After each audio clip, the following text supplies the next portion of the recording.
জি। ওকে। আচ্ছা, যাক, তোমরা সবাই তাহলে আমার কথা শুনতে পারছো ইনশাল্লাহ। আমরা কিছুক্ষণের ভেতরে এই ক্লাসটা শুরু করব। তো 30 বাজে, তোমাদের ক্লাস এখন অনেকটা এগিয়ে নেওয়া হয়েছে, যেন তোমরা রাত্রে অধিক রাত পর্যন্ত যেন তোমাদের ক্লাস না করতে হয় সেজন্য আর কি। তো আজকের যে চ্যাপ্টারটা আছে, এই চ্যাপ্টারটা কিন্তু খুবই গুরুত্বপূর্ণ একটা চ্যাপ্টার। খুবই গুরুত্বপূর্ণ একটা চ্যাপ্টার, মুক্তোর পথে আজকে আমরা শিখবো। কারণ এই অধ্যায়টা খুবই ইন্টারেস্টিং একটা লাগে আমার কাছে। ছোটবেলায় এই অধ্যায়টা পড়েছিলাম আমি ক্লাস 8-এ থাকতে। আজ তোমাদের সুবিধার্থে, মানে তোমাদের উসিলায় আর কি, আমার এই জিনিসটা আবারও পড়া হইলো। দেখলাম অনেক ভালোই লাগলো গল্পটা। আলহামদুলিল্লাহ, তাবাসসুম, ভালো আছি। তুমি কেমন আছো আপু? তো আসলে এই যে মকডুর পথে, তাই না, এই গল্পটা মূলত শুরু করা হয়েছে। আচ্ছা, এটা কে কি দিলা? তো দেখো, যেটা বলতেছিলাম আর কি, যে তোমাদের এই যে অধ্যায়টা আছে, তাই না, এই অধ্যায়টা মূলত একজন লেখক তার ভ্রমণ বিষয়ক লেখাটা লিখেছে। বুঝতে পেরেছো কি লিখেছে? ভ্রমণ বিষয়ক লেখাটা লিখেছে আর কি। এটা কেন আসতেছে বুঝতেছি না, এরকম তো আগে কখনো আসে নাই। আচ্ছা, একটু অপেক্ষা করো তোমরা।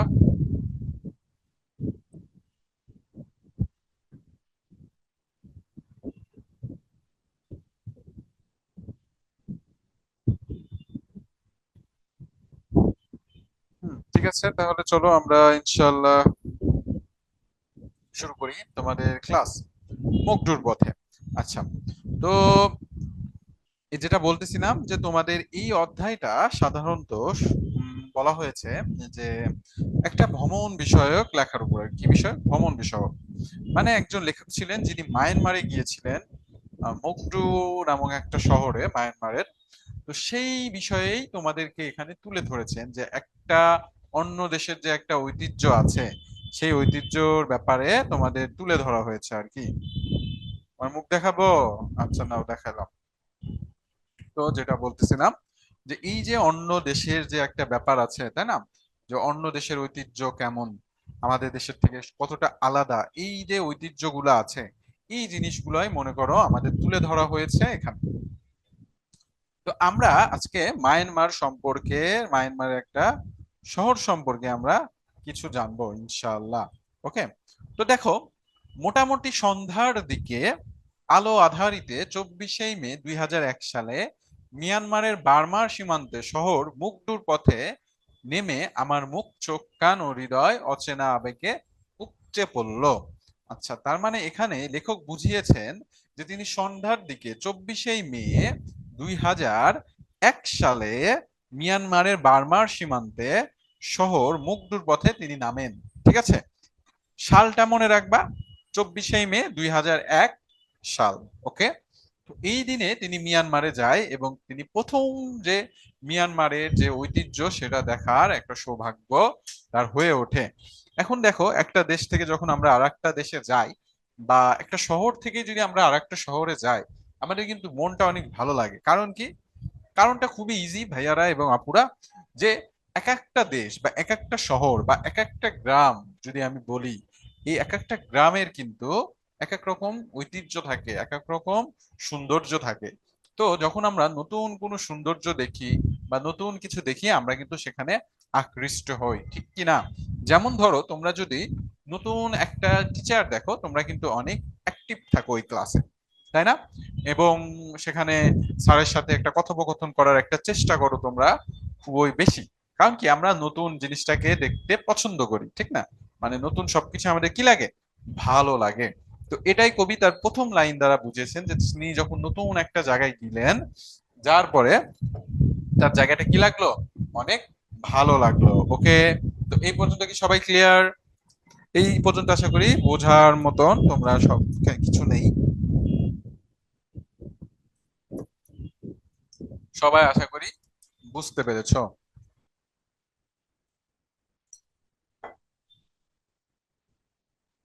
আচ্ছা, আমি তোমাদের কমেন্ট দেখি, অনেকে কমেন্ট করেছো। জি স্যার, নৌরিন। ওকে নৌরিন। আলহামদুলিল্লাহ সাদিয়া, ভালো আছি। তুমি কেমন আছো? সোহানা? জি ভাইয়া, বুঝতে পেরেছি। সাবাস সোহানা। জি স্যার, ওকে। সাইফা? মেঘা আক্তার, আসসালামু আলাইকুম। ওয়ালাইকুম আসসালাম। আচ্ছা, তো চলো আমরা এখন আমাদের নেক্সট টপিকে চলে যাই। আর আজকে তোমাদের কুইজ আছে বাবারা। সবাই মনে রেখো, আজকে তোমাদের কুইজ আছে। ওকে, তো চলো আমরা পরের টপিকে যাই। দেখো পরের দিকে কি বলেছে। পরের দিকে আমি যদি তোমাদের বলি, মূলত আমাদের এই যে তিনি যাত্রা শুরু করেছেন, সেই যাত্রার স্থান সম্পর্কে কিছু কথা বলেছেন। দেখো, পাশে আমি আমার দেশের মানচিত্রটা রেখেছি। এই মানচিত্র রাখার একটা কারণ আছে, সেটা আমি তোমাদের বলতেছি। আগে জিনিসটা একটু তোমাদের পড়ে শোনাই। যে মুগডু আমাদের টেকনাফের ওপার। অর্থাৎ টেকনাফ কোথায়? টেকনাফ হলো চট্টগ্রামের একদম শেষ প্রান্তে। টেকনাফ, বুঝছো? টেকনাফ টু তেতুলিয়া, তেতুলিয়া এক প্রান্তে, এবং এই টেকনাফ এক প্রান্তে দেশের। ওকে, আমি আজ পর্যন্ত যাইনি, ইনশাল্লাহ যাব। তোমরা যে দেখতে পারতেছো, এই যে এটা হলো আমাদের কি টেকনাফের শেষ প্রান্ত। ওকে, এটা কি টেকনাফের শেষ প্রান্ত, মানে টেকনাফের সীমানা শুরু হয় এখান থেকে, যেটা বাংলাদেশের শেষ প্রান্তে। ওকে, তো মগডু বার্মার পশ্চিম সীমান্তের শহর। মগডু কোথাকার শহর? বার্মার পশ্চিম সীমান্তের শহর। ব্রিটিশ যুগের বহু আগ থেকে চট্টগ্রামের সঙ্গে তার যোগাযোগ। আসলে এই যে মগডু বা মায়ানমার, এগুলা কিন্তু মানে চট্টগ্রাম কিন্তু, চট্টগ্রামের বেশ কিছু অঞ্চল একটা সময় ছিল যখন পুরোপুরি আরাকান রাজ্যের ছিল। কোন রাজ্যের? আরাকান রাজ্য। অর্থাৎ আরাকান কিন্তু একটা সময় মায়ানমারের ছিল না। আরাকান ছিল একটা স্বাধীন দেশ, বুঝছো? কিন্তু ব্রিটিশ শাসন আসার পরে এই আরাকানটা পরাধীন হয়ে যায়, যার জন্য তার কিছু অংশ বাংলাদেশের সাথে যুক্ত হয়, এবং কিছু অংশ যুক্ত হয় মায়ানমারের সাথে। ঠিক আছে? তো তারপর কখনো ছিন্ন। আচ্ছা দেখো, তো আমি একটু বইয়ের ভাষাতে বলি। ব্রিটিশ যুগের বহু আগ থেকেই চট্টগ্রামের সঙ্গে তার যোগাযোগ, কখনো ছিন্ন কখনো নির্বিচ্ছিন্ন। পাদ্রি মেস্টো সেবাস্টিন মানরিক সপ্তদশ শতাব্দীর প্রথমার্ধে এই পথে আসেন। তারও তারও 100 বছর আগে পর্তুগিজরা চট্টগ্রামে বসতি স্থাপন করেন। তা নিজেদের বসতির জায়গাকে ব্যান্ডেল বলতো। চট্টগ্রামে এখন ব্যান্ডেল রোড তাদের স্মৃতি বহন করে। আচ্ছা দেখো, এখানে কি বুঝিয়েছে আমি একটু বুঝাই তোমাদের ব্যাপারটা। যেটা আমি বললাম যে এই যে এই চট্টগ্রাম ছিল, চট্টগ্রামের অংশটা ছিল, এই অংশটা সাধারণত আগে আরাকান রাজ্য ছিল। তার মানে কি, তারা ছিল পাশাপাশি দুই শহর, মানে একই দেশের দুই শহর। তার মানে কি, অবশ্যই তাদের মধ্যে একটা যোগাযোগ ছিল, ঠিক কিনা? তো যোগাযোগ থাকার জন্য সেখানে বলা হয়েছে তাদের ভেতরে আগের থেকে যোগাযোগ ছিল। তো এই আরাকান রাজ্য, মানে এই যে তোমার মগডু এবং চট্টগ্রাম, এই সবই ছিল একসময় আরাকান রাজ্যের অংশ। তো এই অংশটা ব্রিটিশ শাসনের পরে মনে করো পরাধীন হয়ে আমাদের বাংলাদেশের কিছু অংশ চলে আসে, এবং মায়ানমারের কিছু অংশ চলে যায়। তো পাদ্রি মেস্টো, পাদ্রি মানে কি? পাদ্রি বলতে বোঝায় খ্রিস্টানদের ধর্ম যাজক, মানে খ্রিস্টানদের ধর্মগুরু আর কি। তো এই যে ধর্মগুরুরা ছিলেন, তারা সেভেস্টিন মান্ডিক সপ্তদশ শতাব্দীর, মানে সপ্তদশ শতাব্দীর দিকে প্রথমার্ধে তিনি এই পথে প্রথম আসেন। মানে এই যে রাস্তাটা আছে, এই রাস্তায় প্রথম আসেন। তারও 100 বছর আগের থেকে পর্তুগিজরা এখানে বসবাস করতেন, এবং তাদের যেখানে বসবাস করতেন তাদের নাম ছিল তোমাদের ব্যান্ডেল রোড, এবং যেটার নাম অনুযায়ী তাদের বসতি স্থাপন করেছিলেন, এবং সেই বসতির নামটা ছিল ব্যান্ডেল। এবং তারা নিজেদের বসতির জায়গাকে ব্যান্ডেল বলতো। চট্টগ্রামে এখনো ব্যান্ডেল রোড তাদের স্মৃতি বহন করছে। ঠিক আছে, মানে এখনো চট্টগ্রামে কি আছে? ব্যান্ডেল রোড আছে। এই পর্যন্ত কি সবাই বুঝতে পেরেছো? আমাকে একটু জানাও। ওয়ালাইকুম আসসালাম, এত লেট কেন সোহানা?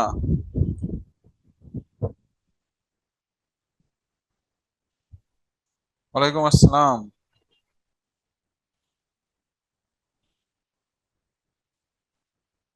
নয়ন আলী, কেমন আছো নয়ন আলী? Saifa, yes sir. যাক, মাশাল্লাহ, সবাই বুঝতে পেরেছো।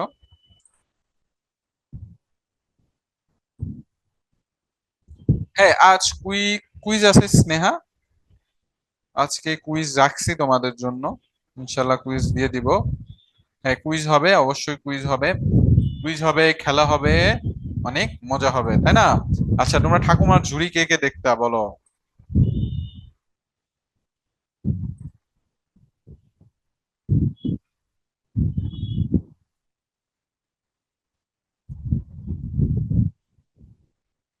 হ্যাঁ, রেকর্ড তো চালু আছে। রেকর্ড কি চালু করেছি আমি? হ্যাঁ, রেকর্ড চালু আছে বাবা। এই যে রেকর্ড হচ্ছে।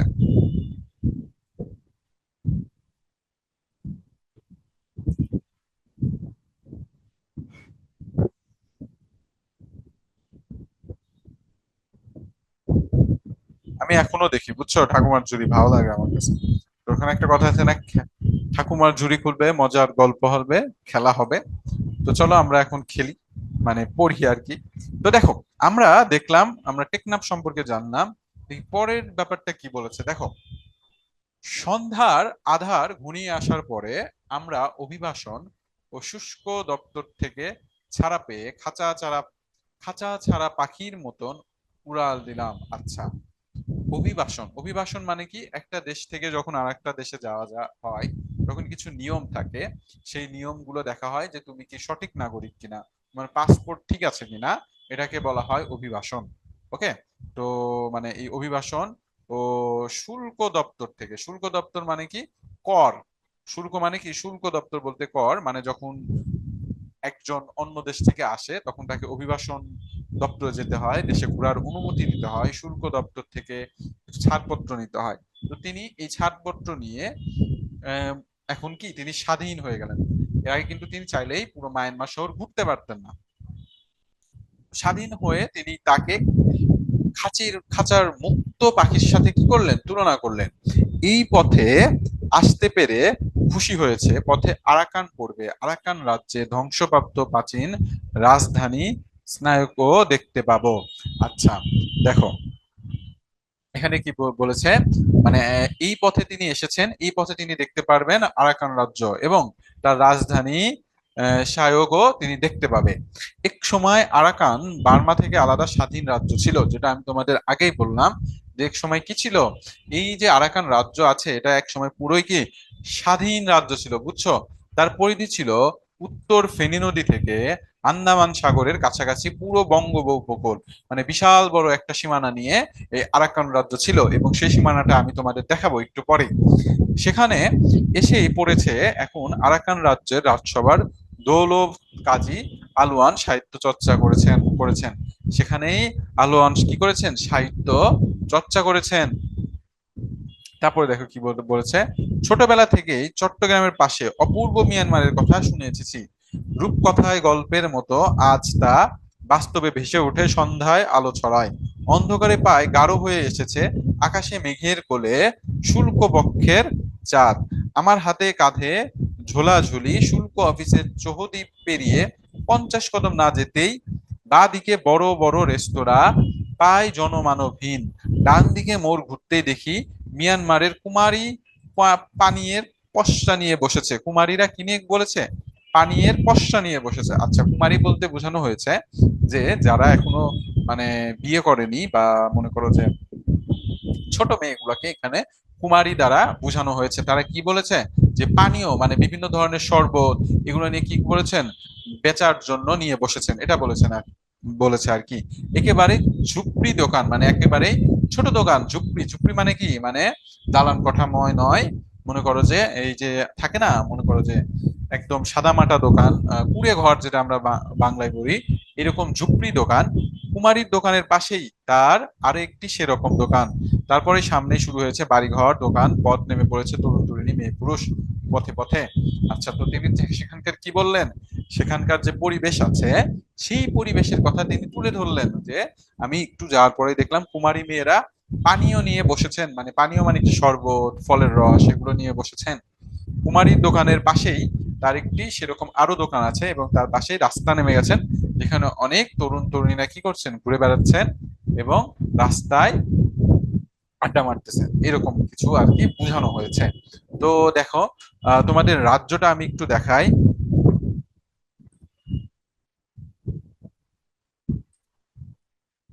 খেয়াল করো তোমরা সবাই। এই যে দেখতে পারতেছো সবাই, এই দেখো, এই যে কক্সবাজার আছে না, এখানে ছিল একটা সময় তোমাদের কি বলে, সরি, ফেনী নদী, ফেনী না, মানে আরাকান রাজ্য, মানে মগডু শহর। এই যে আমাদের এটা কি, এটা হলো তোমার কি বললাম ভুলে গেলাম, আচ্ছা, 1 মিনিট ওয়েট, একটু কমেন্টটা দেখে নেই।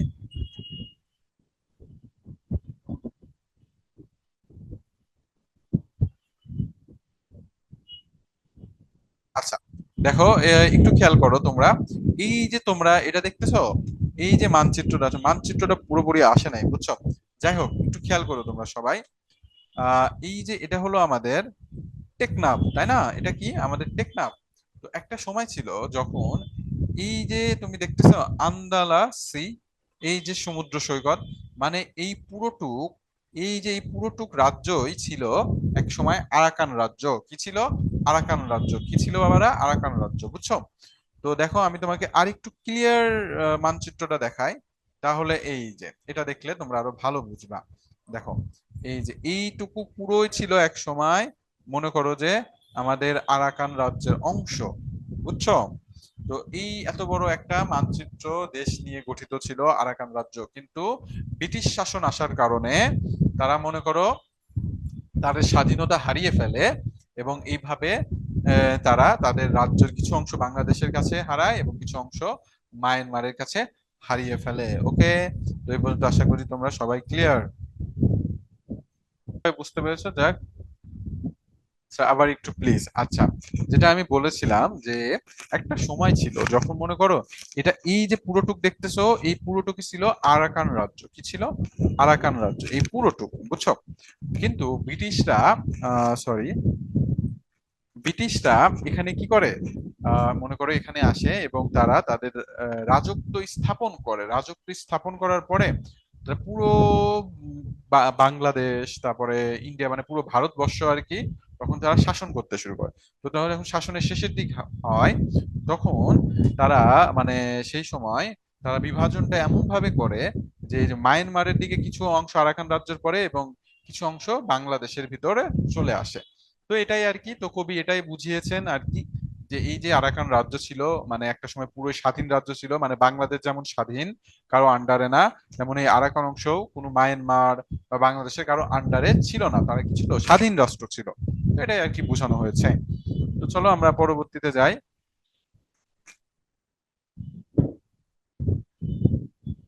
আচ্ছা, দেখো, তো তারপরে কি বলেছে আমরা যদি একটু দেখি। যুবতী তরুণী কাল কল্ল হাস্য মুখর। আচ্ছা, মানে যারা যুবতী মেয়েরা আছে তারা সবসময় কি করে?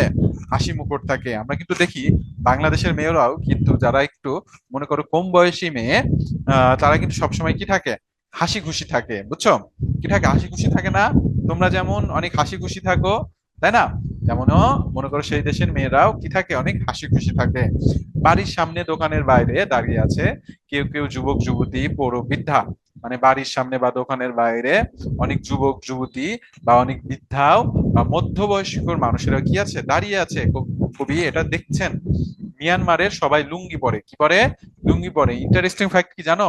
এই যে বাংলাদেশের মানুষ যে লুঙ্গি পরে না, এই লুঙ্গি কিন্তু এই মায়ানমার থেকে আসছে, বুঝছো? মানে সেখানকার ঐতিহ্যটা এই দেশে চলে এসেছে। মেয়েদের পরনে লুঙ্গি, কিন্তু তাদের লুঙ্গি আবার একটু আলাদা, এবং আমরা যারা বাঙালি এদের লুঙ্গি আবার একটু আলাদা। আমরা সাধারণত বাঙালিরা সেলাই দেওয়া লুঙ্গি পরে থাকি, বাট তাদেরটা কোনো সেলাই দেওয়া থাকে না, তাদেরটা একগুচ্ছ কাপড় থাকে, তারা পেঁচিয়ে পরে আর কি, ঠিক আছে? তো মেয়েদের পরনেও থাকে কি? লুঙ্গি ও ঝলমলে ব্লাউজ, জাতীয় জামা বা গেঞ্জি, মানে তারা যে তোমাদের যে কি বলে, মেয়েদের যে ড্রেস আছে, ব্লাউজ আছে, সেটা পরে এবং লুঙ্গি পরে আর কি, ঠিক আছে? এবং সেই লুঙ্গি গুলা বা একটু ডিফারেন্ট ডিফারেন্ট কালারের হয়ে থাকে। চুলে ফুল গোজা থাকে। ফুল মানে তো চেনোই তোমরা, মেয়েরা যে চুলে সুন্দর সুন্দর জবা ফুল বা গোলাপ ফুল বাঁধে, এটা বুঝিয়েছে। চিরুনি বা রিবন ফিতাও থাকে। রিবন ফিতা কি? দেখবা অনেক জায়গায় মনে করো যে কি বলে, এই যে এই দরজা, মানে সরি, কোনো কিছু ওপেনিং করার সময় দেখবা এক ধরনের ফিতা কাটে, লাল, হলুদ, বিভিন্ন রঙের কাপড়, এটাকে বলা হয় রিবন। ওকে, তো এই রিবনকে আমরা বলতে পারি রঙিন কাপড়। এই রঙিন কাপড়টা তারা কি করে? মাথায়, আহ মাথায় ফিতার মতন ব্যবহার করে, চুল বাঁধার জন্য ব্যবহার করে। ওকে, তো পাশ দিয়ে একটা পাইকো চলে যাচ্ছে। পাইকো কি বাবারা? এই যে দেখতে পারতেছো, পাইকো কিছুটা রিস্কার মতন আর কি, এরকম 3 চাক্কার গাড়ি, যেটাকে মায়ানমারি ভাষায় বলা হয় তোমার পাইকো, ঠিক আছে? পাইকা, সরি, পাইকা বলা হয়। কি বলা হয়? পাইকা বলা হয়। তো 3 চাকার রিক্সা, যেমন মোটর বাইকের পাশে আরেকটি চাকা লাগিয়ে ক্যারিয়ারের বউ বাচ্চা বসাতে পারে। এ পাই তেমনই। আচ্ছা, তো যেটা বলেছিলাম, যেটা 3 চাক্কার গাড়ি থাকে, তোমরা অনেক সময় দেখে থাকবা যে আমাদের বাংলাদেশে এই জিনিসটা খুবই কম দেখা যায়, ইন্ডিয়ান পুরোনো ছবিতে দেখা যেত, বুঝছো? মানে হুন্ডা থাকতো, হুন্ডার সাথে পাশে একটা ছোট চাকা লাগিয়ে সেখানে একটা, মনে করো যে সিট লাগাইতো আর কি, সেই সিটে তাদের বউ বাচ্চারা বসতো। ঠিক আছে? 3 চাকার রিক্সা যেমন মোটর বাইকের পাশে আরেকটি চাকা লাগিয়ে ক্যারিয়ারে বউ বাচ্চা বসাতে পারে, তেমন সারা মিয়ানমারে আমাদের রিক্সার বদলে পাইকা বা পাইকা চলে, বুঝছো? মানে এই আমাদের যে রিক্সাগুলো থাকে হুকতোলা, তাদের এরকম হুকতোলা থাকে না, তাদের এরকম 3 চাক্কার রিক্সা থাকে। স্থানীয় মুসলমানরা এর একচটিয়ে চালক। মানে সেখানকার যে স্থানীয় মুসলমানরা থাকে, যাদের রোহিঙ্গা বলা হয়ে থাকে, রোহিঙ্গা জাতি, আহ তারা কিন্তু এই এই কাজটা বেশি করে থাকে। তো মগডুর ব্যবসার পায় ওদের দখলেই। আর হিন্দুরাও আছে, মানে বেশিরভাগ মুসলমানরাই কি করে এই মগডুর ব্যবসাগুলো করে থাকে। তো ইউনাইটেড হোটেলে পৌঁছালাম, কিন্তু জায়গা হলো না। আগে ভাগে যারা গেছে তারা জায়গা দখল করে নিয়েছে। তো তারা এরকম ঘুরতে ঘুরতে, মনে করো ইউনাইটেড হোটেলে পৌঁছালো। কোথায় পৌঁছালো?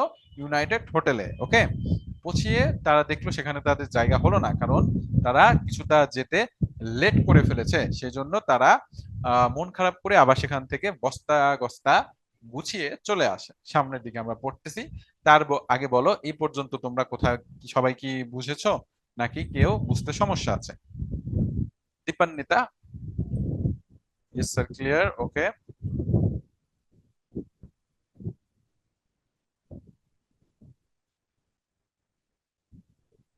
আচ্ছা, আরিফিন, আচ্ছা, আমার যদি সময় থাকে বাবা, আমি আবার একটু রিক্যাপ করবো নি। সমস্যা নাই। আপাতত মানে মোটামুটি অনেক কিছু পড়িয়েছি তো। এখন যদি আবার বলতে যাই, আমার ক্লাসের টাইম চলে যাবে নি, অলরেডি আধা ঘন্টা চলে গেছে। তো ক্লাস শেষে আমি একবার চেষ্টা করব যে যারা লেট হয়েছো তাদের জন্য একটু ইম্পর্টেন্ট লাইনগুলো বুঝে দিতে। এই যে এখানে মানুষ বসে, এই যে এখানে, বুঝছো? 2 জন বসতে পারে, মানে পেছনে জায়গা থাকে, পেছনের দিকে বসে, পেছনে এরকম ভাবে বসে আর কি। হ্যাঁ, গুগল থেকে ডাউনলোড করব, আর কোথা থেকে ডাউনলোড করব বলো?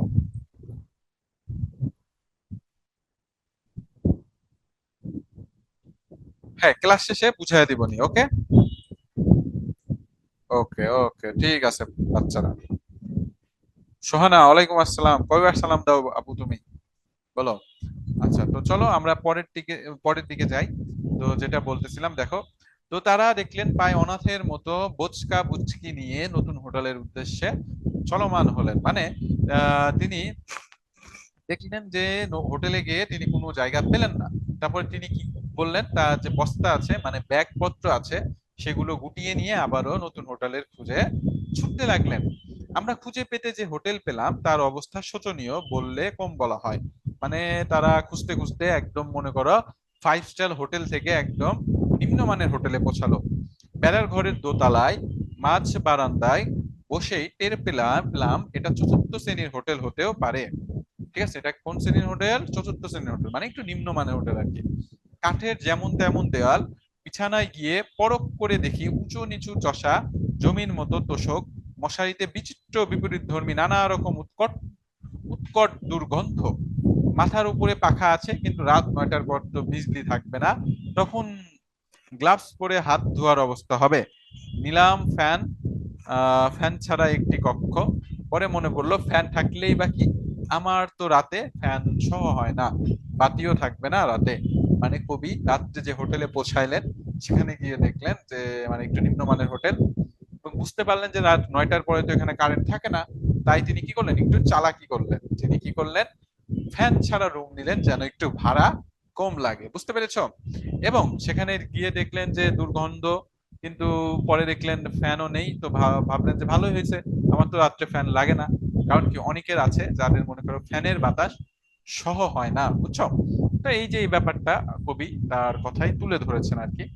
পরে যেন দেখি আমরা, দেখো, তো দেখো কি বলেছে, মাঝবয়সী এক নারী আমাদের পায় টেনে নিয়ে গেল তার রয়্যাল রেস্তোরাঁয়। মাঝ বয়সী মানে মধ্যম বয়সী, ঠিক আছে? রাতের খাওয়ার জন্য, মানে তারা যখন ঘুমাতে লাগলেন তখন একজন 5 বছর বয়সী একজন মহিলা তাকে নিয়ে এসে টেনে নিয়ে গেলেন রেস্তোরাঁতে। রয়্যাল রেস্তোরাঁ, মন্দ নাই, সুন্দর ঝকঝকে টেবিল টুল, বাসন কোসন ভদ্র, ভাতের দোকান বলেই উচ্চ টেবিল ও প্লাস্টিকের টুল। ঠিক আছে, তিনি, এটা কি ছিল, একটা ভাতের দোকান ছিল। মনে রাখবা, এখান থেকে তোমাদের এমসিকিউ কোশ্চেন আসতে পারে যে ভদ্র মহিলা তাকে কোন হোটেলে নিয়ে গেল, তোমরা বলবে ভাতের হোটেলে নিয়ে গেল, ঠিক আছে, বা রয়্যাল রেস্তোরাঁয় নিয়ে গেল। তো দেখো এখানে কি বলেছে, সম্ভবত চীন থেকে আমদানি ওই টুল, এগুলা মনে রাখবা, ঠিক আছে। এই যে কোথা থেকে আমদানি, চীন থেকে আমদানি, সম্ভবত চীন থেকে আমদানি সেই টুল, ঠিক আছে, টুল। সাধারণত বর্মি রেস্তোরাঁ নিচু টেবিল টুল থাকে। রেস্তোরাঁ রাখাইন মালিকেরা বয়স প্রথমে বুঝতে পারেনি, মানে রেস্তোরাঁ যে রাখাইন মালিক আছেন, মালিকিনের বয়স কি করেনি, তিনি বুঝতে পারেন যে তার বয়সটা আসলে কত। বলে কি বড় ছেলে, আহ আচ্ছা এটা লিখলে আমার দেখতে একটু অসুবিধা হচ্ছে, তো আমি একটু মাউস দিয়ে বুঝাচ্ছি, তোমরা কার্সরের দিকে খেয়াল রাখো। ওর বড় ছেলে কলেজে পড়ে, কক্সবাজার ও পটুয়াখালী রাখাইনে আছে। আর বড় ছেলে কোথায় পড়ে, কলেজে পড়ে, কক্সবাজার ও পটুয়াখালীতে রাখাইন আছে। আচ্ছা, রাখাইন মানে কি, কক্সবাজার ও পটুয়াখালীতে রাখাইন যে রাজ্যের মানুষরা আছে তারা কিন্তু থাকে, এটা বুঝিয়েছে। এখন বুঝতে পারলাম আমার দেশে রাখাইনদের কত কম জানি। আমাদের দেশে রাখাইনদের মানে আমরা চিন্তামি না, তাই না, যে রাখাইনরা যে আমাদের দেশে থাকে, তাদের খাদ্যাভ্যাস, আচার আচরণ, ভাষা, সংস্কৃতি সম্পর্কে প্রায় কিছুই জানি না। তাহলে কি করে দেশের সব মানুষের সঙ্গে আমাদের সখ্য নিবিড় হবে? মানে এখানে আসলে কবি একটু আক্ষেপ করে বলেছেন যে এই যে পাহাড়ের লোকেরা, অনেক রাখাইনরা থাকেন, তাই না, তাদের সম্পর্কে কিন্তু আমরা অনেক কিছুই জানি না, যে তারা কিভাবে চলাফেরা করে, তাদের খাবারটাই কি। তুমি চিন্তা করো, জাতি ভেদে বা অবস্থান ভেদে মানুষের কিন্তু রুচি বোধ আলাদা, ঠিক না? যেমন ধরো এখানে হয়তো অনেক হিন্দু আছো, মুসলমান আছো, তাই না? তো এই দেখো আমরা যারা মুসলমান তারা কি করি, মানে আমরা একটু গরুর মাংস খেতে খুব বেশি পছন্দ করি, বা যারা হিন্দুরা আছে তারা আবার গরুর মাংস কি খায় না, এটা কিন্তু আমরা জানি, তাই না? আমরা কিন্তু জানি যে হিন্দুরা কি খায়, হিন্দুরা জানে মুসলমানরা কি খায়। কারণ কি, আমরা মোটামুটি ছোটবেলা থেকে হিন্দুদের সাথে, হিন্দু ধর্মাবলম্বী যারা আছে তাদের সাথে বেড়ে উঠতেছি, তাদের ঐতিহ্য সম্পর্কে কিন্তু আমরা জানা আছে, যার জন্য আমরা কিন্তু তাদের ঐতিহ্য কি করি, সম্মান করি, তারাও আমাদের ঐতিহ্যকে কি করে, সম্মান করে। তো এই যে জানার ব্যাপার, যার জন্য কিন্তু এত বছর ধরে থাকার কারণে বাংলাদেশে হিন্দু মুসলিমের দাঙ্গা নেই বললেই চলে। দুই এক জায়গায় ঘটনা হয়, কিন্তু সেটা যারা করে তারা মূলত সঠিক মুসলমান বা হিন্দু না, তারা একটা, মনে করো, দলীয় কোরামের জন্য বা লাভের জন্য এই জিনিসগুলা করে থাকে। প্রকৃত মুসলমান বা প্রকৃত যারা ধর্ম মানে হিন্দু ধর্মাবলম্বী বা মুসলমান ধর্মাবলম্বী, তারা কোন সময় একে অপরের ধর্মকে কি করতে পারে না, অসম্মান করতে পারে না। তো যাই হোক, যেটা আমার মূল কথা সেটা হলো, আমরা যদি একই দেশে থাকতে চাই তাহলে অবশ্যই আমাদের সবাইকে সবার ধর্ম অনুযায়ী সম্মান দিতে হবে, তাই না? তাদের কি করতে হবে, সঠিক ভালো ব্যবহার করতে হবে, কারো ধর্মকে ছোট করা যাবে না। যেমন যারা পাহাড়ে থাকে তাদের আমরা অনেক সময় বলি পাহাড়িয়া, বা মনে করে বলি অন্য দেশের আদিবাসী, বা তাদের আমরা আমাদের দেশের মানুষ হিসেবে গুনি না। এই জিনিসটা কখনোই ঠিক না, এই জিনিসটা কখনোই তোমরা করবা না। এই জিনিসটাই কবি বুঝিয়েছেন, যে তাদের সম্পর্কে যদি আমরা নাই জানি তবে তাদের সম্মানই বা কিভাবে করব, বা তাদের সাথে সখ্যতাই বা কিভাবে হবে, এই জিনিসটাই কবি তুলে ধরেছেন আর কি।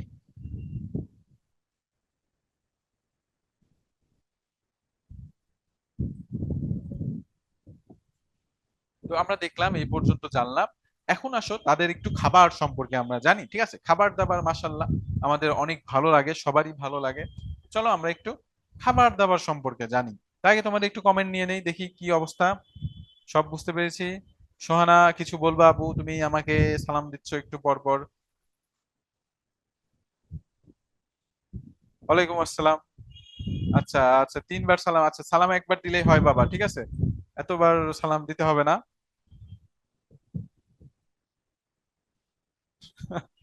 এগুলা বলবা না, বুঝছো এসকে, এগুলা বলতে হয় না। এগুলা বললে তারা মন খারাপ করে। এখন ধরো আমাদের যদি কেউ বাঙালিদের, কেউ অন্য অন্য দেশে কিন্তু বাঙালিদের মনে করো অনেক হেয় করা হয়, তখন কিন্তু যারা আমরা বাঙালি তারা অনেক ছোট ফিল করি, বুঝছো? আমি সাধারণত সিরাজগঞ্জে থাকি, আমার জন্মস্থান সিরাজগঞ্জ, তোমার উত্তরবঙ্গের জেলা এটা। তো আমার গ্রামের ম্যাক্সিমাম লোক বিদেশে থাকে, বুঝছো, মানে সৌদিতে কাজ করে। তো সেখানে আমি দেখতাম তারা এসে বলতো যে তাদের ওই দেশে নাকি অনেক অসম্মান করা হয়। কারণ কি, তাদের লেবার হিসাবে দেখা হয়।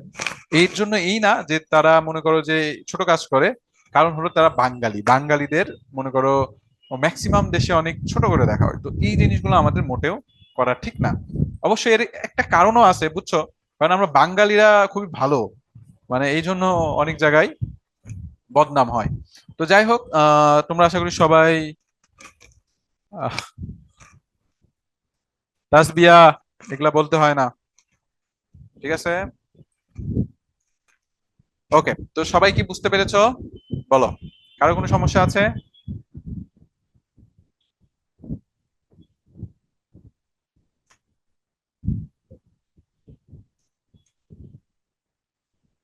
নয়ন আলী, তোমার কি ভূতে ধরেছে?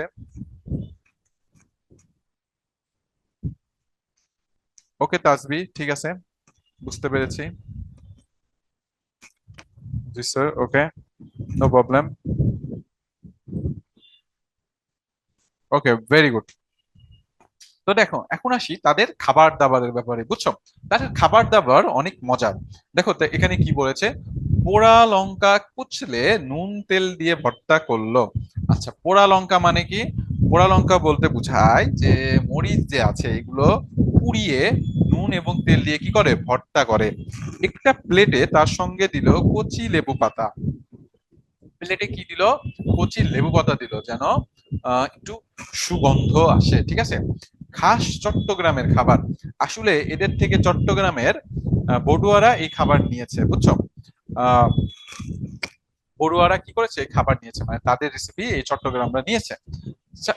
এই চাকমা মারমারা ধানি লঙ্কা পুড়ে নুন ও পেঁয়াজ দিয়ে ভর্তা করে। ধানি লঙ্কা পুড়ে, মানে যে লঙ্কা এই মরিচ আছে সেটা পুড়িয়ে নুন ও পেঁয়াজ দিয়ে কি করে, ভর্তা করে। পোড়া বা সেদ্ধ ধানি লঙ্কা কুইজাই বা মাটির হামান দিস্তায় পিষে নেয়। আচ্ছা, এখানে একটু আমি কথা বলি, এই কুইজা এবং হামান দিস্তা কি। দেখো, কুইজা ও হামান দিস্তা, তুমি পাশে আমি একটা রস বের করার মেশিন রেখেছি।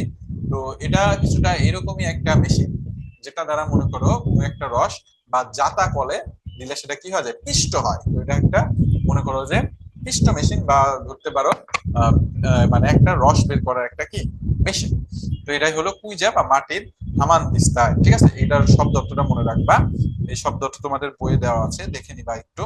যে কুইজা বা মাটির হামান দিস্তা মানে একটা একটা পেষণ মেশিন, ঠিক আছে, পেষণ যন্ত্র। কি যন্ত্র? পেষণ যন্ত্র। একটা রাত কেটে গেলে অখ্যাত বা কুর্সি হোটেলে। আচ্ছা, সেই হোটেলে তিনি একটা রাত কাটিয়ে দিলেন, এটা আর কি বুঝিয়েছে। তো 25শে মে দ্বিতীয় দিন মহাথেরয় সঙ্গে মকদুল প্রধান সড়কে ধরে চলেছে। মানে দ্বিতীয় দিন সে প্রধান সড়কে আসলেন। বাজারের দুপাশে বাড়ি, বাড়ির নিচে দোকান। ভেতরে বাড়িগুলো সেগুন কাঠের থাম বা পাক থামের উপরে, অর্থাৎ সেগুন গাছের থাম বলতে বোঝায় ক্লম গুলো যে আছে সেগুন কাঠের মেন বডি, তার উপরে বাড়ি বা দোকানগুলো আছে। ভেতরের বাড়িগুলো সরি, গত রাত্রে বৃষ্টি হয়েছিল, ভেজা পথ, গাছপালা পাতা চকচক করছে ধাতব নতুন টাকার মতো, ঠিক আছে। মানে এই যে বৃষ্টি নামলে কি হয়, চারিপাশের পরিবেশ সুন্দর হয়ে যায় না বাবারা? তো এটাই বুঝিয়েছে যে মনে হচ্ছে যে চারিপাশে কি হচ্ছে, চকচক করছে। কারণ কি, পাহাড়ি এলাকায় যখন বৃষ্টি নামে তখন কিন্তু চারিপাশে অনেক সুন্দর লাগে, একদম পরিষ্কার পরিচ্ছন্ন হয়ে যায়। বৃষ্টি শিরীষ আম কাঁঠাল কৃষ্ণচূড়া সবই আমাদের মতন। মানে সেখানে যেমন বৃষ্টি হয়েছে, শিরীষ আম কাঁঠাল কৃষ্ণচূড়া এগুলো সবই কি আমাদের দেশের মতোই দেখা যাচ্ছে। পদকের পাতা লক লক করছে, মানে এত সুন্দর দেখা যাচ্ছে। লক লক মানে কি, একদম মানে তরুণ, ফল ফল, মানে উজ্জ্বল দেখাচ্ছে, বুঝছো, একদম তোমাদের মতন। পদকের সোনার ফুল ফোটার এটাই সময়। আচ্ছা, পদকের সোনা রং ফুল ফোটার এটাই সময়, মানে সোনা রঙের একটা ফুল আছে, যেটা ফুলের ফোটার সময় হলো এটা। লক লক মানে কি, লক লক বলতে বোঝায় হলো উজ্জ্বল, মানে একদম তরুণ, এরকম বুঝিয়েছে, ঠিক আছে। যেমন ধরো তোমাদের চেহারা এখন কি একদম লক লক করে, ঠিক আছে, মানে একদম তরুণ উজ্জ্বল দেখায়। কিন্তু আমাদের যারা একটু বয়স হয়েছে তাদের কিন্তু এখন একটু রিফ্রেশ দেখায়, তাই না? কারণ কি, আমাদের মাথায় অনেক টেনশন থাকে, তোমাদের মাথায় কোনো টেনশন নেই। তোমাদের মাথায় টেনশন একটাই, যে কিভাবে পড়া ফাঁকি দেওয়া যাবে এবং বেশি বেশি করে গেমস খেলা যাবে, তাই না? তো যাই হোক, এই পর্যন্ত কি সবাই বুঝতে পেরেছো? আমাকে একটু জানাও।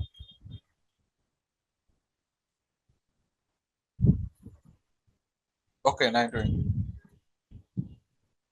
হ্যাঁ, লেবু পাতা খাওয়া যায়। সোহানা, খেয়ে দেখো, খেতে পারবা। কচি লেবুর পাতা খায়ও, আবার বাত্তি লেবুর পাতা খেও না।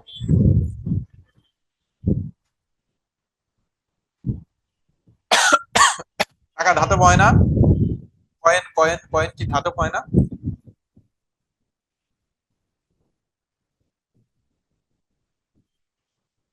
সবাই বুঝেছো?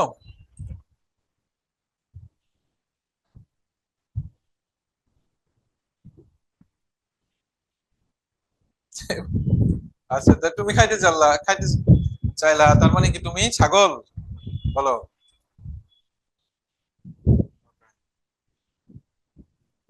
আমার বাসা সিরাজগঞ্জ, নয়নালী।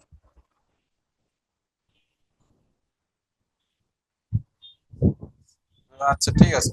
তো যাই হোক, চলো আমরা স্টপ শেয়ারিং দিয়েছি, যাই হোক আমরা আবার শুরু করি আমাদের পরের পড়াটুকু। তো দেখো, তিনি এখানে কি বলেছেন আমরা একটু দেখি। মিয়ানমারে ওদের নাম সেন্না। আচ্ছা, সেন্না কি? এই যে মিয়ানমারে যে ফুলগুলো আছে, মিয়ানমারে ফুলগুলোকে সেন্না বলা হয়ে থাকে।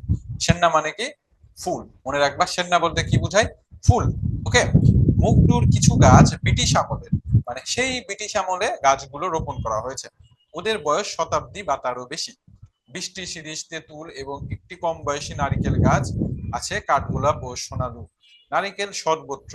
বাড়ির সামনে নারিকেল গাছটি গোড়ার দিকে মাথা সমান উঁচুতে অর্কিড করেছে। তাতে রঙিন সাদা ফুল। পাইকায় বোরকা পরা মহিলা, তার উপর মাথায় ছাতা। ছবি তুলতে যেতেই ছাতা দিয়ে আড়ালে তুলে দিল। হাঁটতে হাঁটতে শহরের পূর্ব দিকে সেতু সেতু পার হয়ে গেলাম। নদীর নাম সুদার ডেয়ার। এপার মগডু, ওপারে সুদার পাড়া, মুসলিম গ্রাম। আচ্ছা, দেখো এখানে কি বুঝিয়েছেন? এখানে বুঝিয়েছেন কবি যখন রাস্তার মাঝখান দিয়ে হাঁটতেছিলেন, সেখানে অনেক নারিকেল গাছ দেখতে পেলেন, এবং এছাড়াও দেখতে পেলেন কম বয়সী মেয়েরা, যারা মাথার উপরে ছাতা দিয়ে তোমার রিক্সায় করে ঘুরে বেড়াচ্ছে, এবং তাদের যখনই তিনি ছবি তুলতে গেলেন তখন তারা ছাতা দিয়ে তাদের ঢেকে ফেললেন। এটাই বুঝিয়েছেন আর কি। এবং ঘুরতে ঘুরতে তিনি একটা সেতুর উপরে গেলেন, যার ওপারে আছে তোমার ওপারে সুদারপাড়া এবং এপারে হলো মগডু। সুদারপাড়া কি? এটা একটা মুসলিম গ্রাম। ওকে। তো আশা করি এই পর্যন্ত বুঝতে পেরেছো। তারপরে দেখো, সেতুর কাছেই 5-7 জন মাছ নিয়ে বসেছে। ঠিক আছে, মানে সেতু যেহেতু নদীর কাছে, সেখানে কি জেলেরা মাছ নিয়ে বসেছে। তরি তরকারি নিয়ে বসেছেন কয়েকজন। গ্রামের ছোট বাচ্চারা 5-6টা বেড়ার দোকান। বুড়ো আঙ্গুলের সমান চিংড়ির কিলো 4 থেকে 500 চা। আচ্ছা, চা মানে বোঝায় মায়ানমারের টাকা। তাদের টাকাগুলোকে বলা হয় চা। আমাদের তুলনায় পানির দাম টাকার হিসাবে 40 থেকে 50 টাকার মধ্যে। নদীর উজান দিকে বিলে দেখা যাচ্ছে চিংড়ির ঘের। অঢেল মাছ পাওয়া যায় ওখানে।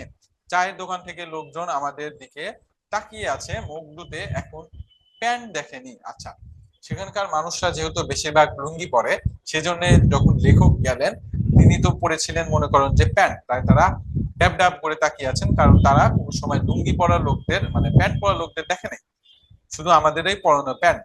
মহাথেরো জীবন পড়েছেন। আচ্ছা, মহাথেরো চিবর পড়েছেন। চিবর বলতে বোঝায় মনে করো একটু চাদরের মতন একটা জামা আর কি। বার্মিরা সবাই লুঙ্গি পরেছে, অফিস কাছারিতেও লুঙ্গি। গতকাল শুল্ক অফিসের 2 জন প্যান্ট দেখেছে। আচ্ছা, শুল্ক অফিসের 2 জন প্যান্ট দেখেছে। আচ্ছা, প্যান্ট কারা পরে? সেই দেশে প্যান্ট সাধারণত পুলিশেরা পরে। ওরা পুলিশ, অন্যদের লুঙ্গি। লুঙ্গি, ফুঙ্গি, পেগেডো, এই 3 নিয়েই মিয়ানমার। আচ্ছা, এখানে আমি একটু কথা বলি, আসো। এখানে একটু জানার বিষয় আছে, খেয়াল করো সবাই। লুঙ্গি, লুঙ্গি হলো মায়ানমারের জাতীয় পোশাক। কি পোশাক? একটু লিখে নাও, লুঙ্গি হলো জাতীয় পোশাক। ঠিক আছে, লুঙ্গি কি?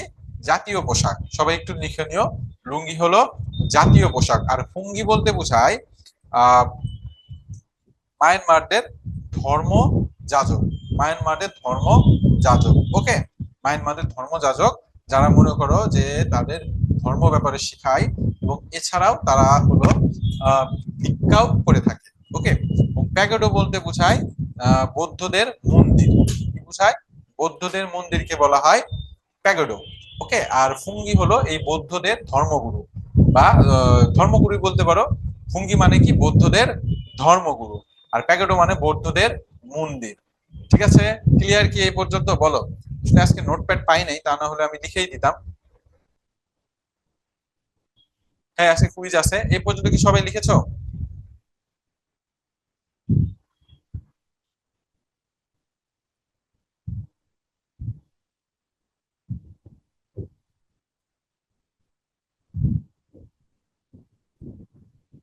ওকে, ঠিক আছে, গলার 12টা বেজে গেল, বুঝছো?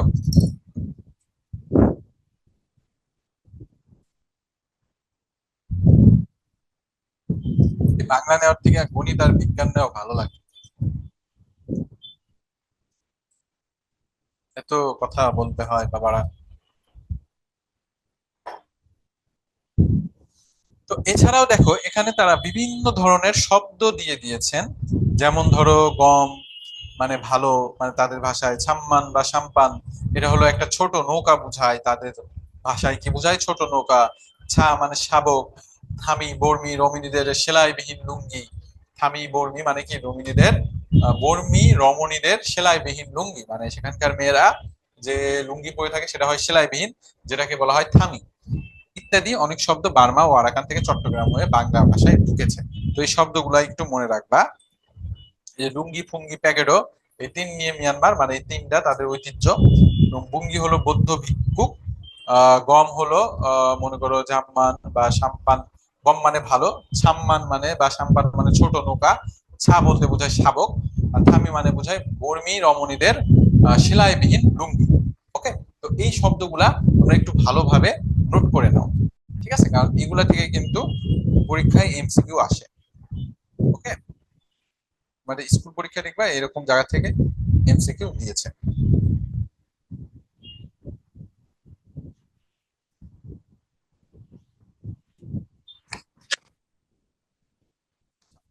তো আমরা এই পর্যন্ত মোটামুটি ক্লিয়ার হইলাম। চলো আমরা এখন পরবর্তীতে যাই।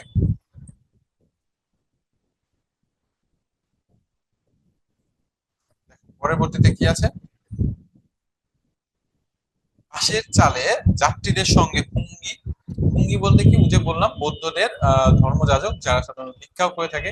পথে ঘাটে ভঙ্গি মানে তারা পথে ঘাটে থাকে। সকালে তারা খালি পায়ে ভিক্ষে করতে বের হন, সকাল সকাল তারা ভিক্ষে করে। ভিক্ষে ছাড়া ভিক্ষু বা ফকিরদের চলবে না। ভিক্ষাই তাদের জীবিকা। ভিক্ষুকদের পরিধি থাকে চিবর, সেলাইবিহীন লুঙ্গির মতন। চিবর মানে কি, এটা এক ধরনের জামা, যেটা থাকে সেলাই মতন, সেলাইহীন লুঙ্গির মতন। এবং এর এক হাতা থাকে কাটা, যেন সেখান দিয়ে তারা হাত বের করতে পারে এবং হাতে ব্যাগ নিয়ে ঘুরে। তো গায়ে আলাদা অন্য একটু চিবর থাকে, হাত কাটা। ওই কাটা হাতে একটি গেঞ্জি থাকে, কোমরে বেল্ট জাতীয় অর্থাৎ সেলাই করা কাপড়ের কোমর বন্ধনী থাকে। এসব মিলে তিচিগুড়ো আর হাত থেকে সবাইকে ভিক্ষাপত্র বা আদিতে এটি কাঠ বা লোহার মতো এখন লাঙ্কা দিয়ে তৈরি হয়। ভিক্ষুকদের চিবর বিশেষ মাপে এবং অনেক ছোড়া দিয়ে সেলাই করা হয়, জোড়া দিয়ে সেলাই করা হয়, এটাই নিয়ম। সাধারণত লাল লালের কাছাকাছি রঙে চিবরে রং করা হয়। মানে তাদের যে এই যে যারা ধর্মযাজক আছে তাদের একটা পোশাক আছে যেটা অনেক হলুদ রঙের হয়ে থাকে এবং সেটা অনেক মানে জোড়া তালি দিয়ে বানানো হয়, এটাই তাদের নিয়ম। এবং এটা অনেকটা ঢিল ঢিলা থাকে, বুঝছো? তো এই আর কি বুঝিয়েছে। চলো দেখি পরবর্তীতে কি আছে। তো দেখো পরবর্তীতে আরো আমাদের কিছু আছে। আচ্ছা, বলো কেউ কি আছো যে রিডিং পড়তে চাও, তাকে আমি রিডিং পড়ার সুযোগ দিই। আমার গলা আর পারতেছে না। বলো,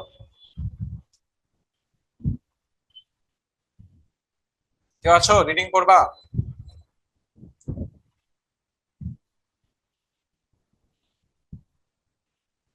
যে রিডিং পড়তে চাও হ্যান্ড রাইজ করো।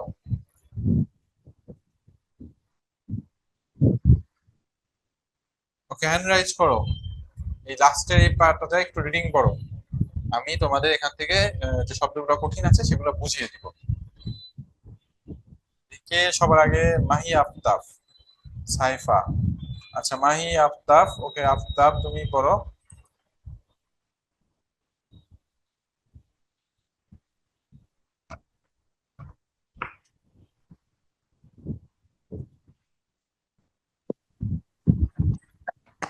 আসসালামু আলাইকুম স্যার।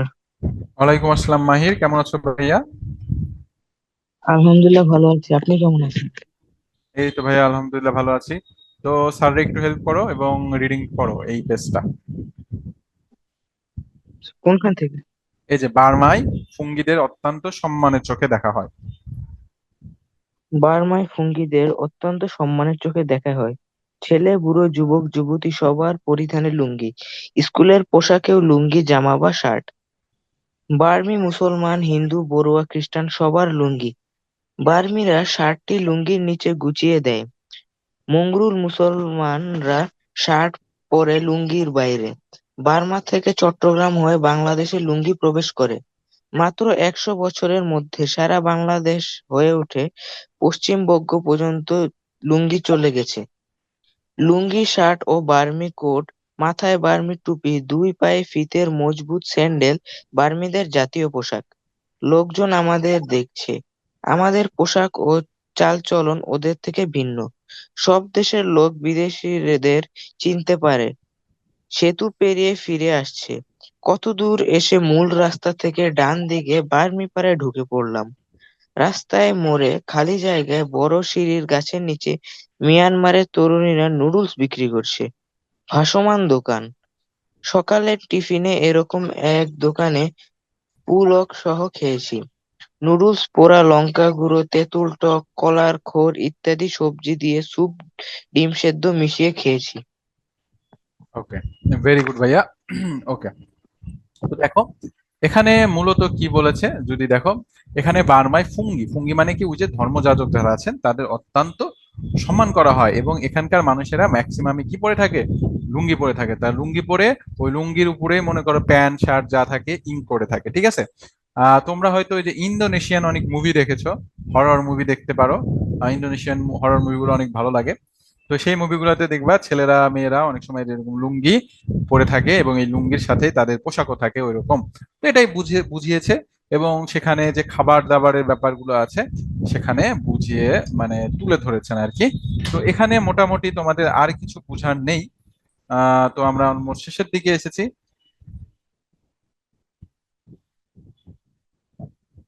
আর এখানে তাদের খাবারের মেনু বলা হয়েছে, এবং আরো তোমার মনে করো যে লাস্টের লাইনটুকু আমি একটু পড়ে দেই, শেষ পাতাটুকু দেখো কি বলেছে। মানে এই যে লুডুস গুলো ছিল সেগুলো কাঁচি দিয়ে টুকরো টুকরো করে ক্ষিপ্র গতিতে, মানে সেগুলো অনেক দ্রুত গতিতে কেটে ফেলে। আমার মোটামুটি ভালোই লেগেছে, সকলের জন্য আদর্শ খাবার বলা যায়। সঙ্গে বিনি পয়সায় দুধ চিনি ছাড়া চাও দিয়েছে। বিনি পয়সায় মানে কি, কোনো টাকা ছাড়াই তাদের দুধ চিনি ছাড়া চা দিয়েছে, কত ভালো তারা, তাই না। দোকানি মাঝবয়সী মহিলা, ইঙ্গিতে ইংরেজিতে কোনো মতে একটু রকম করে কথা হলো, বুঝতে পারছি সারা ভবন এভাবেই অপূর্ণ কথা বলতে হবে। আচ্ছা, মানে এখানে দেখো একটা মজার ব্যাপার হয়েছে, যে যখন আমরা কোনো নতুন দেশে যাই বা নতুন কোনো পরিবেশে যাই, অনেক সময় এমন থাকে যে মনে করো যে তাদের ভাষা আমরা বুঝতে পারি না। আচ্ছা, তোমাদের ভেতর কি কেউ বরিশালের মানুষ আছো বলো, তাহলে যদি বরিশালের মানুষ থাকো তাহলে আমি কথাটা বলবো না। কেউ কি বরিশাল্লা আছো?